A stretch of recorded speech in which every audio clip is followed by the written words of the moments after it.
চলে এলাম দিদির মেয়ের গায়ে হলুদের ছোট্ট একটা নিউ ব্লগ নিয়ে। সো হ্যালো এভরিওয়ান, তোমরা সবাই কেমন আছো? আশা করি সবাই ভালো আছো। তো দেখতে থাকো। প্রথমেই কিন্তু আমরা মেহেন্দি দিয়ে শুরু করেছি। তো আমি প্রথমত সবুজ শাড়ি দিয়ে শুরু করেছি। দেখো আমি স্টেজে উঠে গেছি। তো সবুজ শাড়ি নিয়েই ভাবলাম একটা প্রথম ভিডিও শ্যুট করি। তো আমার দিদির মেয়েকে নিয়ে বসে গেছি দেখো মেহেন্দি শ্যুট করতে। অ্যাকচুয়ালি মেহেন্দিটা দেওয়াই ছিল, তার ওপর আমরা দিচ্ছি শুধুমাত্র ভিডিও শ্যুট করার জন্য। দেখতেই পাচ্ছ দেখো কত সুন্দর করে মেহেন্দি অলরেডি দেওয়া আছে, কিন্তু এটা শ্যুট করার জন্য শুধুমাত্র এটা ভিডিওটা করেছি।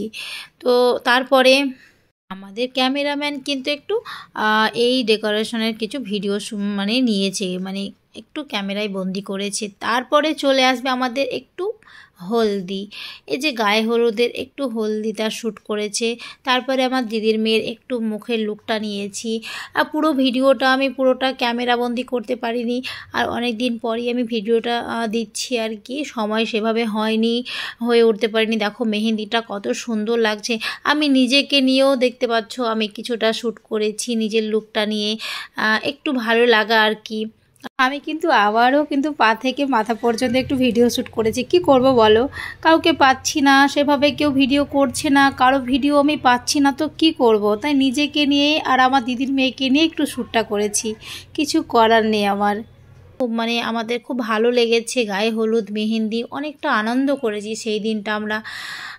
এই যে এটা কিন্তু মেহেন্দি লোকের ভিডিওটা।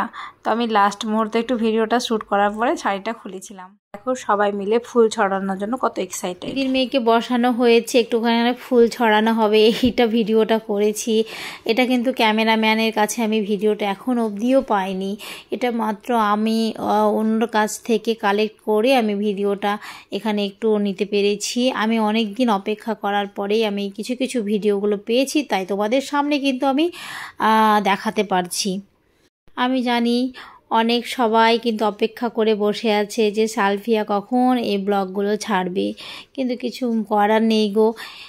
কিছু করার নেই, আমার হাতে কোনো ভিডিও ছিল না, তাই বলে আমার অনেকটা লেট হয়ে গেল। আর দেখো ফুলটা ছড়াচ্ছে, এইগুলোই কিন্তু আনন্দের মুহূর্ত। সত্যি এখানে আমাকে খুব একটা দেখা যাচ্ছে না। দেখো এই যে এই ভিডিওটা কিন্তু করতে পারিনি, এই যে গায়ে হলুদটা লাগাচ্ছে গালে। আর তারপরে চলে এলো একটু নাচ গান। দেখতে পাচ্ছ আমার মেয়ে কত নাচ করছে, ডান্স করছে, সব বাচ্চাগুলো এখানে প্রচুর মজা করছে। তখন বাজে রাত 1টা বাজে। আমাদের অনেকক্ষণ গায়ে হলুদ মেহেন্দি এসব হয়ে যাওয়ার পরে আমরা সবাই নাচ ডান্স করেছি। সত্যি অনেক আনন্দ করেছি জানি, খুবই ভালো লেগেছে। বিয়ে মানেই কিন্তু অনেকটাই আনন্দ বাচ্চারা পায়, সবাই মিলেই পায়, হই হুল্লোড় আনন্দ, বেশ মজা হয়। আর রাত্রের টুকুটা আনন্দ হয়। আর আমার দিদির মেয়েকে একটু লুকটা ধরেছি, দেখো ওকে কিন্তু সত্যি খুব সুন্দর লাগছে। তারপরে চলে এলো আমার মেয়ের সঙ্গে আমি একটু ডান্স করছি, কারণ আমাকেও ছাড়লো না ওরা, এতটাই জোর করলো যে করতে আমি বাধ্য হলাম। কি করব বলো, আমি তো সেভাবে জানি না করতে, যদিও বা একটু চেষ্টা করলাম আমার মেয়ের সঙ্গে, তাই আমার মেয়েকে নিয়েই করেছি। দেখো আমি নিজেকে নিয়েও এই লুকটা একটু ভিডিও শ্যুট করেছি। সত্যি সেই রাতটা ছিল খুব সুন্দর, এত ভালো লেগেছে। তারপরে বাইরের সিনটার একটু ভিডিও করেছি, একটু গেটের। আমার মেয়েরা অনেক খেলা করছিল, তো আমি একটু ওদেরকে নিয়ে একটু শ্যুটটা করেছি। খুব ভালো লাগছিল, আমার মেয়েদের তো ভীষণ আনন্দ, এতটাই আনন্দ করছিল দেখো। তো আজকের ব্লগটা কেমন লাগলো, তো টাটা সবাইকে।